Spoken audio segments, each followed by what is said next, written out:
Vamos antes, pelo contrário, com o Daniel Oliveira e com o Francisco Mendes da Silva. Boa noite aos dois. Daniel, começo por ti, por esta questão dos exames. E só para dizer que o Ministro da Educação há pouco deu uma entrevista a um canal da concorrência a prometer compensar as famílias afetadas, dizendo que se houver alguma, e passo a citar, alguma família que demonstre de facto que houve prejuízo, o Estado deve ressarcir. A minha pergunta é se é uma ou são todas? É tudo a ganhar vouchers de hotel e viagens, não é? Consigo perceber o que é que isso quer dizer, não é? Acho que já estamos na fase do improviso absoluto, não é? Bem, para quem não, eu acho que as pessoas já perceberam, mas o que aconteceu é que antes os professores, o mesmo professor corrigia todo o exame, agora passou a digitalizar-se e um professor, e cada pergunta é avaliada por um professor diferente, o que eu acho... Esse objetivo é bom. É bom, é mais seguro, é mais objetivo, evita que seja mais prejudicado por subjetividades, porque apesar de tudo são vários professores a corrigir. Agora, isto borregou na atribuição das perguntas, foram perguntas passar a professores que não eram da disciplina, até aposentados, até professores falecidos, receberam, borregou na entrega, no acesso à plataforma, aliás, que desde que isso da polémica começou, ainda continua a ser um problema, e também na contagem das perguntas. Diria, é normal, é a primeira vez que se faz, isto pode correr mal, mas não é a primeira vez que se faz. É que houve um teste piloto. Esse é que é o problema. Não houve um teste piloto o ano passado, com a filosofia, exatamente, para 23 mil alunos. Os professores relataram que tinha corrido mal. Aliás, muitos dos problemas são os problemas que se repetiram agora e com uma razoável arrogância, que eu acho que é um bocadinho marca desta equipa, depois já lá vou, desta equipa ministerial, que não confia, não respeita muito as pessoas que são da área, acho eu, ou que trabalham na área, também não são os primeiros. O balanço que fizeram foi positivo. E, portanto, sendo muito positivo, avançaram para 300 mil provas e não para 23 mil. Alargaram o universo. Alargaram o universo e, portanto, é para isso que servem os testes. Os testes servem... A ideia é boa, das duas uma, ou corrigia-se, se não se consegue corrigir, não era ainda o momento, quer dizer que ainda era preciso preparar a máquina, porque isto não pode falhar nesta dimensão.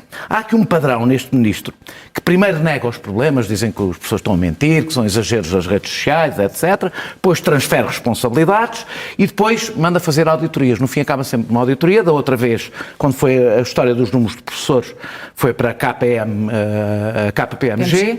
agora repetiu o padrão, disse que eram muito exageradas as coisas que estavam a ser ditas, culpou os diretores das escolas e acabou mais uma auditoria, um apoio que é a Deloitte.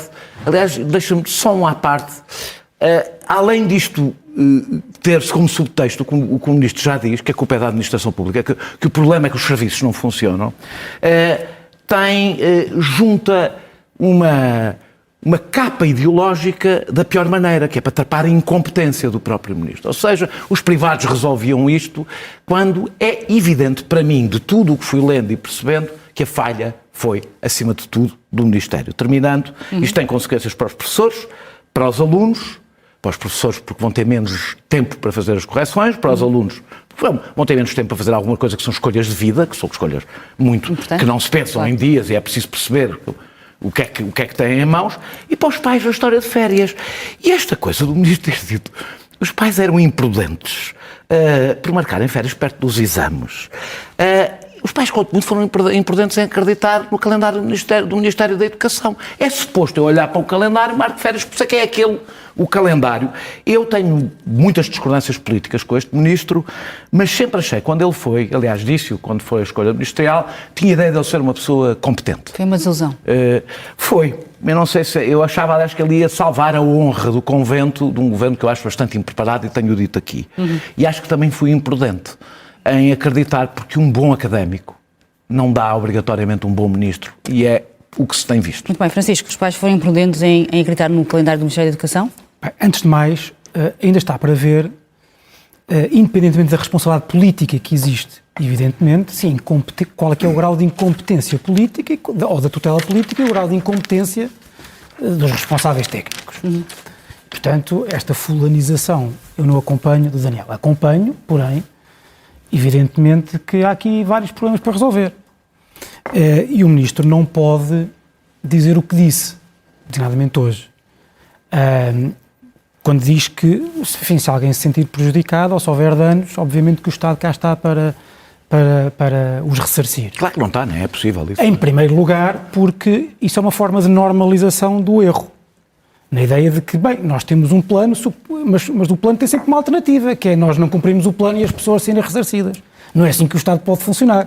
O Estado tem que funcionar sempre, de modo a que as pessoas possam presumir que o Estado vai funcionar como é suposto que funcione.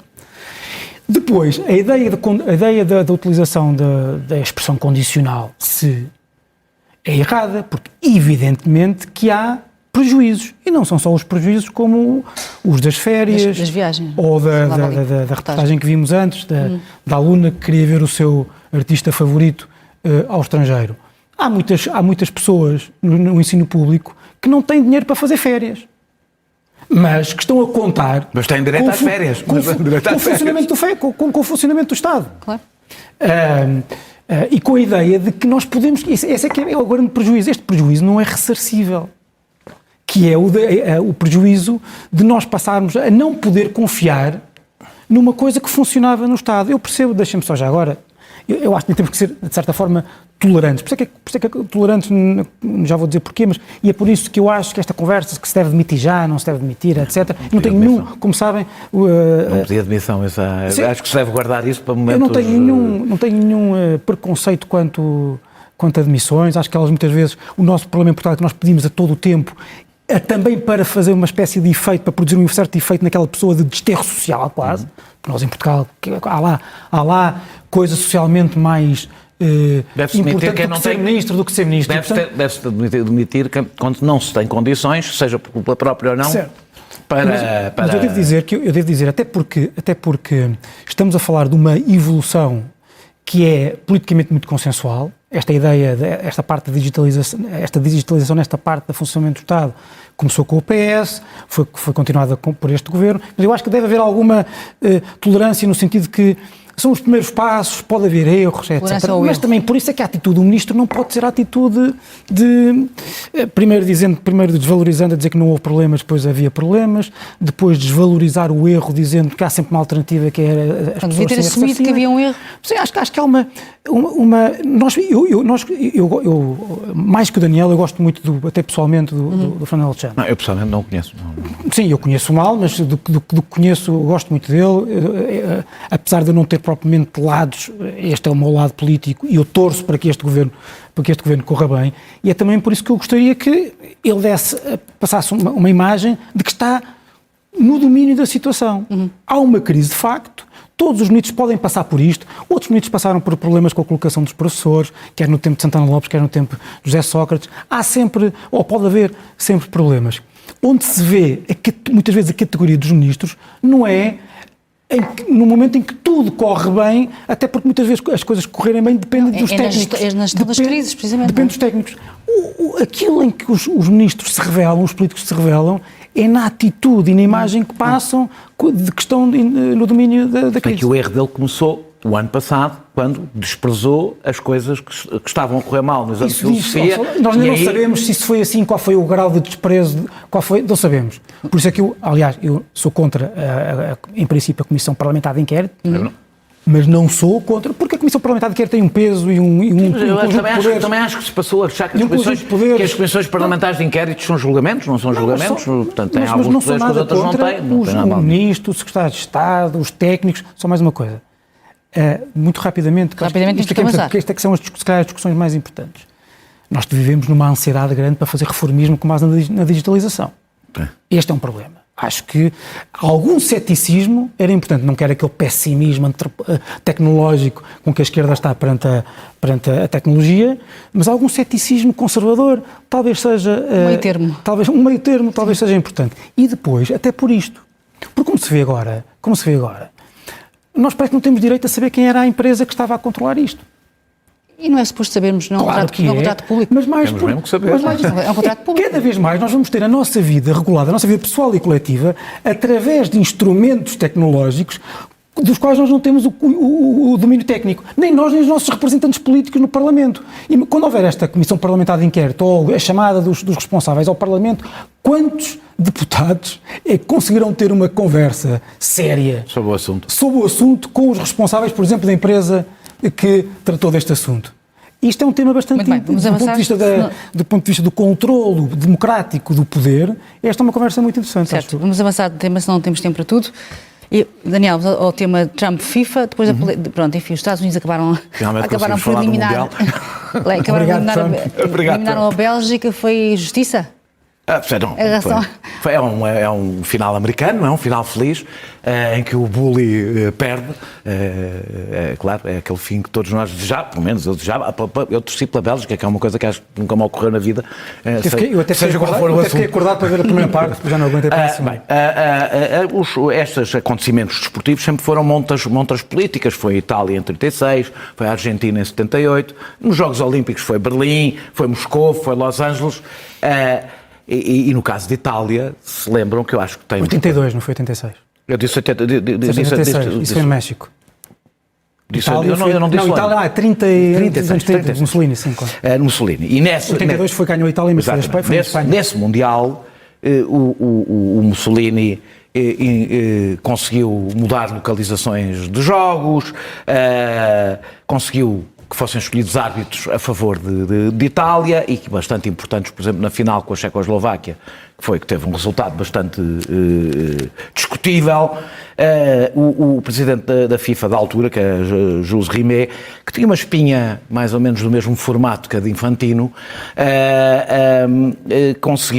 ajudou a Itália a mostrar que o fascismo era superior na sua capacidade física, desportiva, etc., aldrabando os resultados. Em 92 anos depois, Donald Trump repete a graça, telefonando a Infantino: isto não é normal, é bom sublinhar, isto não é normal, não é a decisão que está aqui em discussão, apesar dela ser inaceitável, a decisão da FIFA.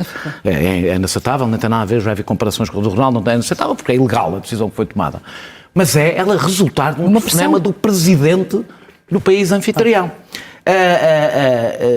Porque um presidente que acha que a lei é apenas a sua vontade. A lei é a sua vontade. Ele acha isso nas eleições, acha isso nos negócios e, claro, também acha isso no futebol, porque é absolutamente coerente desse ponto de vista.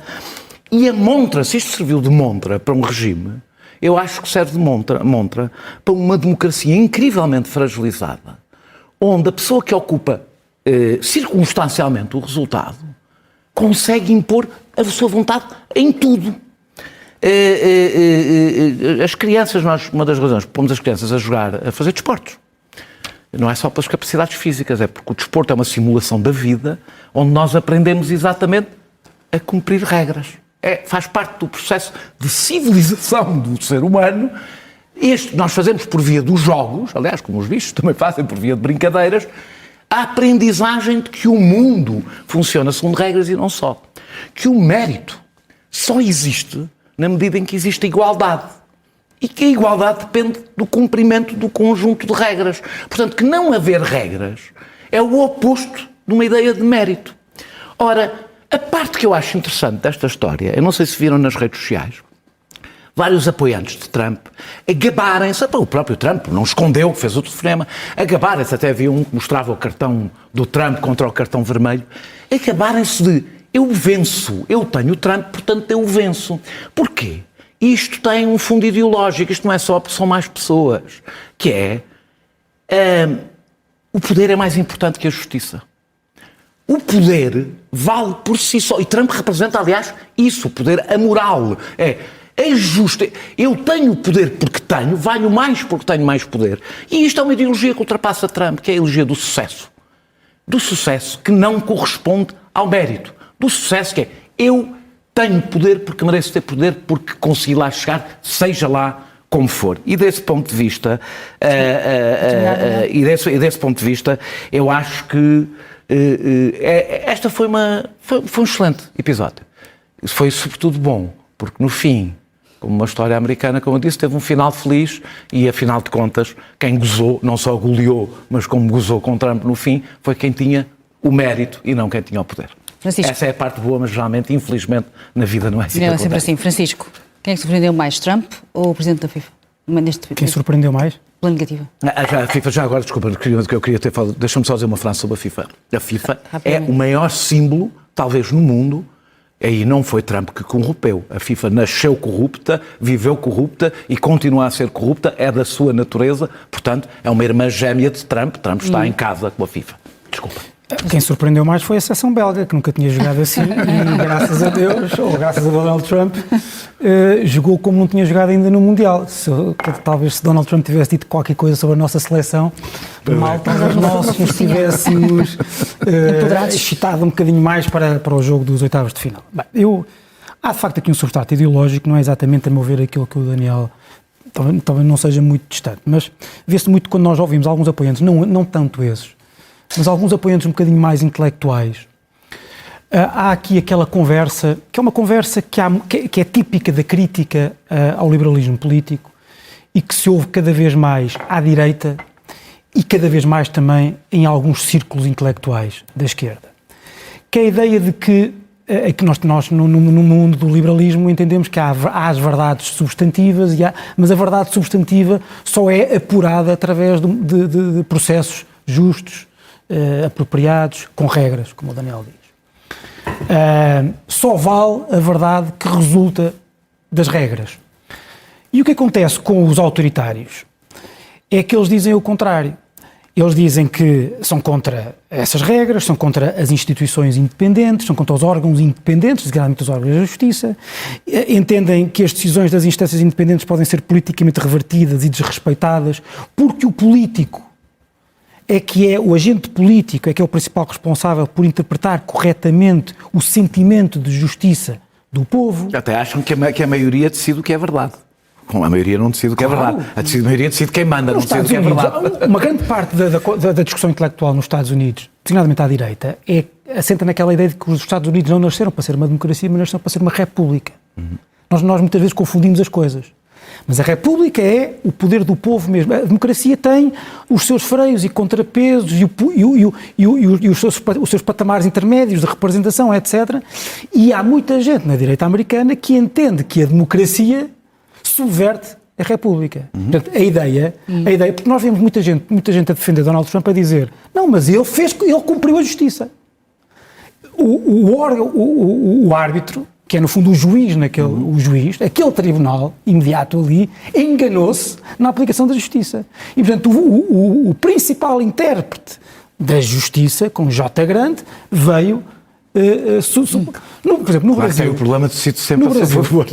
No Brasil também há muito, nos círculos intelectuais aí mais à esquerda, vê-se, por exemplo, nas opiniões de Boaventura Sousa Santos, as opiniões não de jornal, mas as opiniões, os textos dele. Então, há uma ideia de que a jurisprudência, que é no fundo as decisões dos tribunais, devem ser substituídas por um conceito de demosprudência, que é o político tem que haver, usam-se expressões como, por exemplo, a interpretação extrajudicial da lei. Uma coisa que para nós ou seja, é uma coisa como, olha, por exemplo, normalmente nas leis angolanas, existe uma cláusula no final de cada diploma legal que é, se houver dúvidas de interpretação nestas leis, vale a interpretação do Presidente da República. Isto é o que está a ideia que está a cavalgar nos Estados Unidos. E também em muitos círculos da esquerda, digamos assim, do sul global. Infelizmente não temos mais tempo para uma segunda ronda, Daniel, não dá para mais. Tá bom. Peço desculpa, não fiquem tristes. Estava boa a conversa. Estava tão boa. Fica para a semana. Obrigada e boa noite. Obrigada, às 10.